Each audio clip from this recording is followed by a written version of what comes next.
Geliat partai politik menuju pemilu dan pemilihan serentak tahun 2024 bersama DPD Partai Solidaritas Indonesia Kabupaten Klaten dalam Dinamis, Dialog dan Informasi di Hari Kamis, episode ke-32. Sahabat pemilih, Dinamis kali ini akan dipandu oleh Ketua Divisi Perencanaan Data dan Informasi KPU Klaten, Syamsul Ma'arif SPDI, dan menghadirkan narasumber Ketua DPD Partai Solidaritas Indonesia Kabupaten Klaten, Yusuf Andi Pratama. Subscribe channel YouTube KPU Klaten untuk mendapatkan info terbaru seputar kepemiluan, dan jangan lupa saksikan Dinamis di channel YouTube KPU Klaten setiap Kamis mulai pukul 10 waktu Indonesia Barat.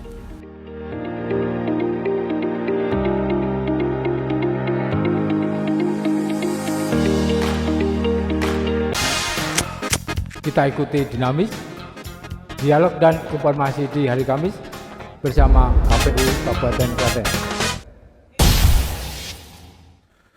Assalamualaikum warahmatullahi wabarakatuh. Selamat pagi, salam sejahtera untuk kita semua. Sahabat pemilih, selamat pagi. Jumpa lagi dengan KPU Kabupaten Klaten bersama saya Syamsul Ma'arif, Komisioner KPU Kabupaten Klaten di Dinamis, Dialog dan Informasi di Hari Kamis. Episode ke-32 masih dalam tema Geliat Partai Politik menuju Pemilu 2024. Alhamdulillah pada pagi hari ini kita kedatangan tamu dari DPD PSI Partai Solidaritas Indonesia Kabupaten Klaten. Hadir langsung Ketua Mas Yusuf Andi Pratama. Selamat pagi Mas. Selamat pagi. Silahkan disapa sahabat pemilih. Ya. Terima kasih. Bismillahirrahmanirrahim. Assalamualaikum warahmatullahi wabarakatuh. Salam sejahtera bagi kita semua. Om Swastiastu, Namo Buddhaya, Salam Kebajikan. Terima kasih kepada rekan-rekan KPUD Kabupaten Klaten yang telah memberikan kesempatan bagi kami Partai Solidaritas Indonesia Kabupaten Klaten dalam acara Dinamis, Dialog dan Informasi di Hari Kamis. Salam solidaritas. Oke, sehat Mas Andi? Alhamdulillah, pangestinipun. Nah, sekarang jadi Ketua PSI ini. Mulai tahun berapa ini Mas? Kami mendapatkan SK dari DPP itu per bulan Agustus tahun 2021. 2021, ya. Oke. Kira-kira bagaimana sekarang kondisi PSI secara bisa digambarkan profil PSI itu sekarang seperti apa dibanding karena ada beberapa perubahan. Betul sekali. Iya. Apalagi di Kabupaten Klaten mungkin bisa diceritakan. Siap, oke. Terima kasih waktunya, Pak Syamsul Arif ya.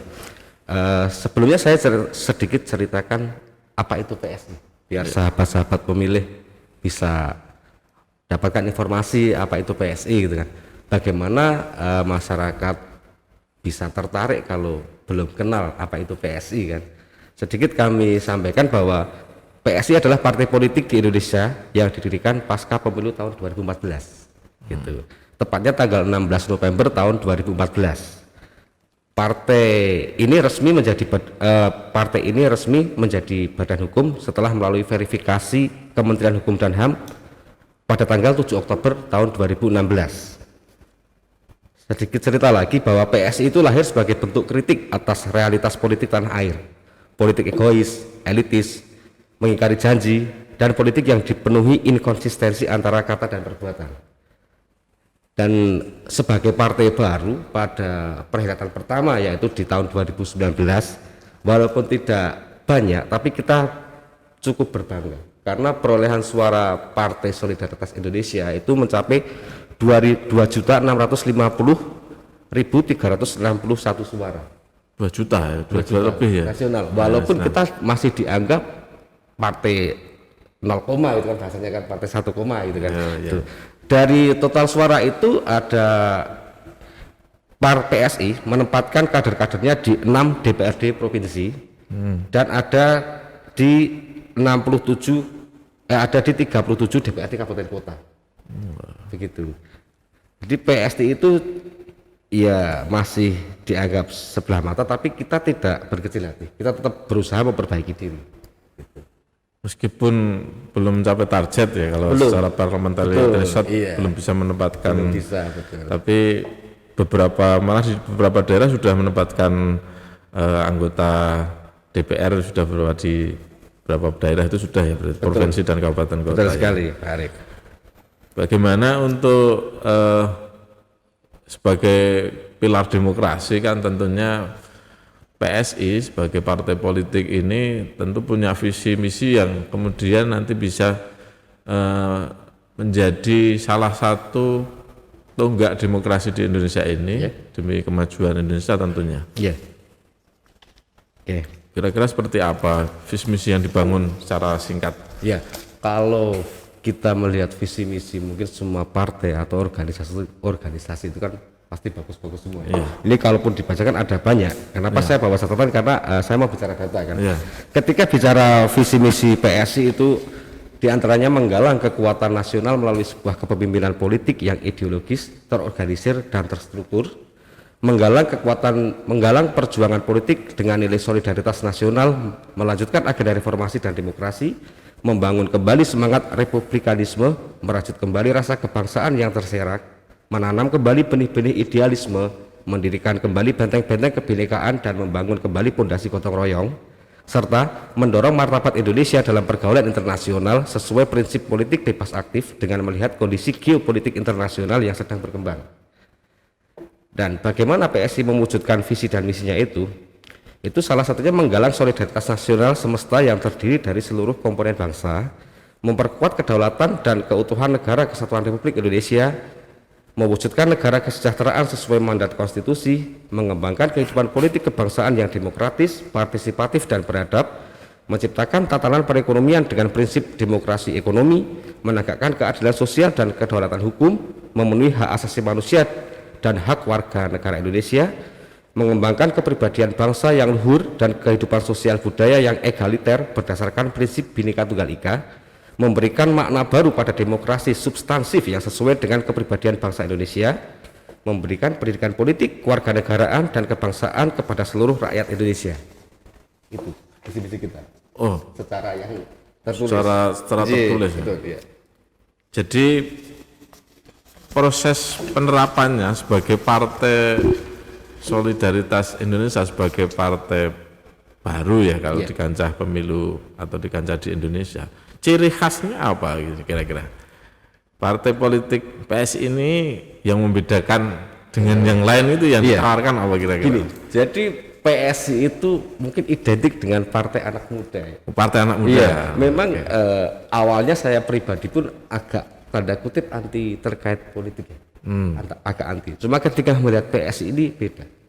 Termasuk dalam kepengurusan PSI yang terbaru tahun 2019-2014. Mungkin sahabat pemilih juga melihat sekarang ketua umum dari PSI adalah Bro Giring. Ya notabene vokalis band gitu kan. Gitu. Banyak sekali pertanyaan dari teman-teman di lapangan, bahkan internal kami. Kenapa harus Giring kan gitu. Gitu. Itu mungkin sekalian kita bisa paparkan atau kita bisa sampaikan ke teman-teman sahabat pemilih semua. Kenapa Giring gitu kan. Nah, di sini ada kebesaran hati dari Sis Grace Natali. Mungkin selama ini PSI identik dengan Grace Natali ya. Itu yang jadi salah satu pembeda PSI dengan mungkin teman-teman dari partai politik lain. Di sini ada secuil tulisan ya yang bertajuk level tertinggi dari cinta adalah merelakan. Itu. Oke, dari seorang Grace Natali kita semua belajar bahwa hidup ini perlu pembuktian. Indonesia ini sudah kebanyakan teori-teori indah, tapi maaf kata nggak ada wujudnya. Lain teori, lain pula direalisasi, gitu Pak Arief. PSI yang ngalor ngidul mengklaim bahwa dirinya itu sebagai partai anak muda, partai yang modern, sekaligus punya tanggung jawab untuk mewujudkan budaya organisasi modern. Gitu Pak Arief. Jadi jujur saya sendiri itu salah satu orang yang terbawa stigma bahwa PSI itu Grace Natali. Saya pribadi awalnya ya itu terbawa stigma itu. Bahkan kebanyakan kader menganggap Grace Natali adalah segalanya bagi PSI gitu kan. Cuma ya itu, makanya kami semua juga kaget ketika mendengar bahwa Grace Natali akan berhenti dari jabatan ketua umum. Itu dalam sebuah rapat di DPP. Sepertinya kita juga agak nggak percaya. Tapi ya itulah keputusan dari partai kita itu. Partai kita harus memberi contoh yang baik. PSI harus memberi contoh yang baik bahwa tidak boleh ada figur sentral. Itu yang membedakan di PSI dan mungkin di partai lain. Tidak ada figur sentral di PSI. Semua punya kesempatan yang sama, semua punya peluang yang sama tergantung potensi dan kerja kerasnya. Di PSI itu semua punya hak yang sama. Terus Tawaran, maaf saya potong, tawaran untuk ini sebagai partai anak muda, kira-kira untuk yang orang-orang tua ini gimana ini? Kira-kira apa yang dimaksud partai anak muda ini? Oke, partai anak muda itu sebelumnya kita juga mungkin ketika saya di organisasi sebelumnya, bukan organisasi politik ya, memang kita sering mempertanyakan kehadiran negara serta mempertanyakan pendidikan politik. Ya, pendidikan politik itu masih dirasa sangat kurang. Bahkan banyaklah ketika mungkin saya di usia masih remaja kemarin sangat kurang tertarik dengan politik. Jadi hal-hal itu yang membuat kita ya mau nggak mau, kalau bukan kita yang merubah, mau siapa lagi? Kita harus masuk, kita harus mempelajari, dan kita harus terjun langsung supaya tahu, dan mimpi-mimpi kita yang biasanya cuma kita obrolin di angkringan, di tongkrongan, kita coba realisasikan. Itu kenapa kita klaim sebagai partai anak muda dan modern. Oke, Gitu. Oke. Ya, terus kemudian kondisi di Klaten seperti apa? Kira-kira Sekali. ya sekarang proses kepemimpinan Mas Handi ini di Klaten ini terkait juga kesiapan tentunya dari sisi keanggotaan atau kepengurusan saat ini seperti apa? Untuk DPD PSI Kabupaten Klaten dalam menghadapi pemilu yang akan datang, kita kemarin kan dianggap tidak lolos parliamentary threshold ya. Iya. Dan kita harus memulai semua dari awal. Seperti biasa kita tetap bergotong royong, merangkul pengurus yang lama dan tetap membuka ruang untuk teman-teman yang baru. Terbukti dengan persiapan kita menyambut pemilu yang akan datang, kita menyusun lagi kepengurusan DPD sampai DPC. DPC sudah mulai menyusun ini? Sudah. Jadi kalau saya kemarin di kepengurusan DPD saya masih SK dari Ketum Sis Grace Natali. Gitu. Kemudian setelah ada pergantian kepengurusan di pusat, sebagian teman-teman DPC itu juga ada SK yang dari DPW. Jadi tetap berjalan wajar gitu. SK DPC itu DPC dulu tanda tangannya pusat. Gini, jadi ketika era saya itu kemarin diangkat ketika ketumnya masih Grace Natali dan sekjennya Lu Raja Juli Antoni. Gitu. SK DPC dari DPW. Gitu. Kalau di PSI Klaten kepengurusan di kabupaten itu DPD, kepengurusan tingkat kecamatan itu DPC. Sudah berapa DPC ini, Mas? Di Klaten ini sudah ada 21. 21 DPC PSI ya. Memang tidak mudah karena Iya. ketika kita menjaring anggota atau pengurus itu masih banyak yang tabu terkait politik. Ya. Ada yang tabu, ada yang takut. Jadi dalam proses itu kita sebisa mungkin juga sama-sama belajar ya, bukan kita sok pintar, kita istilahnya ngajari, enggak. Kita sama-sama belajar bahwa edukasi politik itu penting. Nah, ini masuk edukasi politik ini kan sebagai partai politik, sebagai pilar demokrasi ini tentu harus bisa juga melakukan pendidikan pemilih kan tentunya. Betul, Harus apalagi menyatakan diri sebagai partai anak muda, tentunya bagaimana pendidikan pemilih program atau yang sudah dilakukan oleh PSI di Kabupaten Klaten ini sehingga bisa menopang proses-proses politik juga di Kabupaten Klaten ini terkait dengan partisipasi maupun keterlibatan langsung itu di pemilu maupun di luar pemilu, khususnya terkait dengan politik seperti apa? Iya. Jadi bertepatan PSI ulang tahun yang ke-7 itu dengan tagline hadir kerja untuk rakyat. Kita juga ingin membuktikan kepada masyarakat, mungkin sahabat pemilih khususnya di Klaten ya, bahwa partai politik itu khususnya PSI, kita tidak mau dilihat bahwa partai politik kita PSI Klaten itu cuma kerja 5 tahun sekali. Jadi di setiap kesempatan ketika kita menjaring anggota, kita juga melakukan kegiatan-kegiatan yang langsung turun hadir di masyarakat.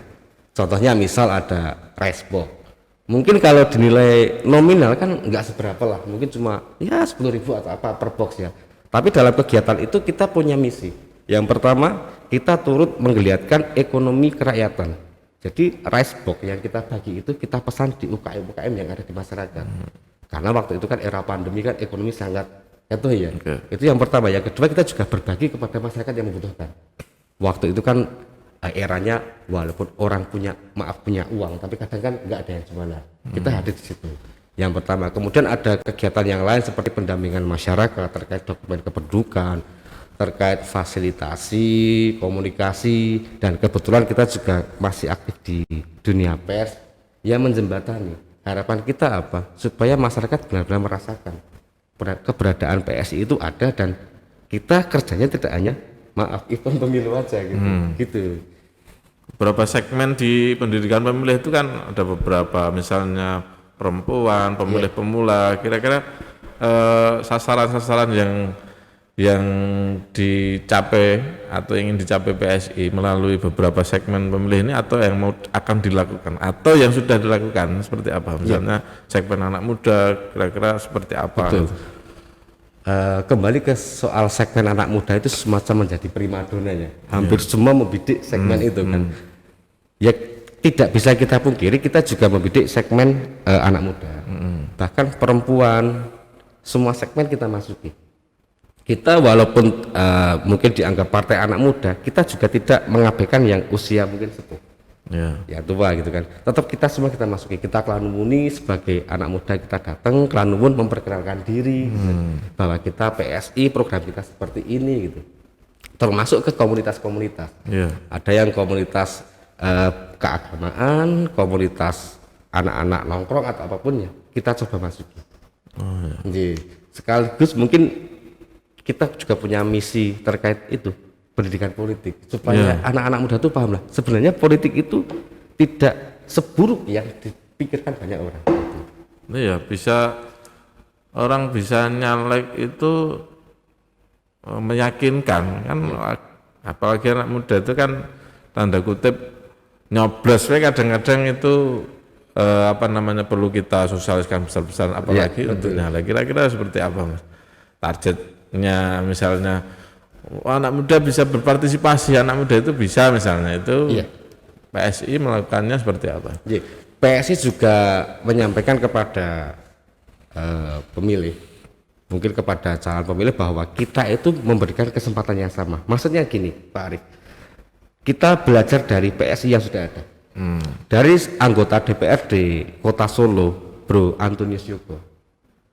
Bukan masalah memandang miring pekerjaan dulu ya, dulu dia seorang cleaning service rumah sakit, tapi karena kerja kerasnya, karena kepercayaan dirinya dan niat yang kuat, sekarang beliau jadi anggota DPRD di Kota Solo. Yang anggota DPRD Kota Surabaya juga dulunya juga cuma membantu orang tuanya jadi pemulung, tapi karena tekad yang kuat dan keinginan disertai doa, dia bisa menjadi seorang anggota DPRD. Pesan kami yaitu siapapun ketika punya niat yang kuat, punya keinginan, akan bisa merubah nasibnya. Satu lagi, bahkan salah satu DPC di Kabupaten Klaten itu adalah penyandang disabilitas. Karena kita juga punya mimpi bahwa semua orang punya hak yang sama. Kita belajar dari Bro Surya Chandra. Bro Surya Chandra itu sekarang jadi Wamen ATR BPR, tata ruang ya, pertanahan. Beliau juga penyandang disabilitas, polio, tapi dengan keyakinan yang kuat dan pemikiran bisa meyakinkan bahwa bisa jadi orang, maksudnya gitu. Jadi di PSI semua punya kesempatan yang sama. Bahkan pendidikan politik dimulai sejak awal sekarang. Semua anggota, bukan hanya pengurus, itu ada namanya sekolah politik. Sekolah politik. Ada, dari PSI ada sekolah politik. Harapannya apa? Harapannya ketika beliau atau mereka menjadi anggota DPRD, itu sudah tahu pekerjaannya apa yang harus dikerjakan, apa yang harus dilakukan. Lombok orang. Iya, lombok orang belum. Jadi gini, jangan sampai jadi anggota DPRD dia bingung, kita harus ngapain, kita nggak mau gitu. Jadi pendidikan politik memang keras di PSI itu. Jangan-jangan bayangannya enak-enak saja, jadi anggota DPR. Iya. Tahu-tahu malah apa-apa katut misalnya. Iya, di PSI semua dijelaskan dari awal bahwa memang fokusnya harus kerja, gitu. Anggota DPRD yang sudah jadi pun ada aplikasi untuk dipantau. Memang berat jadi PSI. Bahkan kalau boleh saya sedikit cerita, saya juga sebagai ketua DPD PSI harus bertanda tangan untuk tidak poligami. Karena PSI sangat perempuan itu sangat apa ya? Ini khusus ketua atau semua anggota ini? Ketua. Oh, khusus ketua. Dan anggota DPRD juga gitu. Jadi kita PSI sangat fokus ke perempuan. Mungkin kalau syarat cuma 30% ya, kita ada 40-50%. Jadi memang perempuan itu luar biasa di PSI, spesial gitu. Begitu Pak Arif. Kira-kira begitu. Mungkin kalau diteruskan kita bisa 3 jam, 4 jam. Cuma kan dibatasi waktu ini. Kesiapannya. Kira-kira kesiapan pemilu 2024 menatap pemilu 2024 seperti apa? Fokusnya itu seperti apa? Fokus kita tetap sesuai prosedur. Kita siapkan untuk verifikasi administrasi, verifikasi faktual sebagai tiket masuk ya. Kita fokus persiapan di situ. Tapi ya itu seperti yang saya sampaikan tadi, tidak hanya kita persiapan di diri sendiri, kita tetap jalan beriringan dengan edukasi politik itu. Jadi kita nggak mau PSI itu kerja ya bukan hanya ketika mau pemilu, ya tiap hari. Karena semua ada celah untuk kita hadir. Di Klaten nggak harus jadi DPR, kita harus kerja. Sekarang pun kita bisa gitu. Gitu Pak Arif. Yakin mantap menurut 2024 ya. Ya. Oke, mungkin itu. Silakan kalau ada closing statement bagi sahabat-sahabat pemilih. Oke. Boleh kasih statement ya? Boleh. Terima kasih untuk sahabat pemilih. Jangan lupa kepoin kita ya, bahasa anak muda. Silahkan kepoin kita, silahkan cari tahu. Bisa teman-teman, bisa sahabat pemilih buka di psi.id. Silahkan gali apa itu PSI, karena tak kenal maka tak sayang. Bisa juga mampir ke kantor DPD kami di samping pom bensin Jonggrangan di Hotel Rohmat. Di situ kantor DPD kami. Gitu. Silahkan cari tahu apa kegiatan kita, dan ketika sahabat pemilih ingin berbuat, silahkan gabung di PSI karena kita bisa. Gitu. Terima kasih. Terima kasih Mas Andi, luar biasa sekali pada pagi hari ini bisa ke KPU. Terima kasih waktunya, telah meluangkan waktu sebagai Ketua PSI Kabupaten Klaten, Ketua DPD PSI Kabupaten Klaten. Semoga selalu diberi kemudahan dan kesuksesan dimanapun. Sahabat pemilih, mungkin pada pagi hari ini kita telah menyelesaikan dinamis untuk episode ke-32 ini. Jangan lupa subscribe, like, dan komen di YouTube atau medsos KPU Kabupaten Klaten. Semoga selalu diberi kemudahan dimanapun berada, jaga kesehatan, semoga kita diberi keselamatan. Sekian, ada kekurangan dan maaf. Wassalamualaikum warahmatullahi wabarakatuh.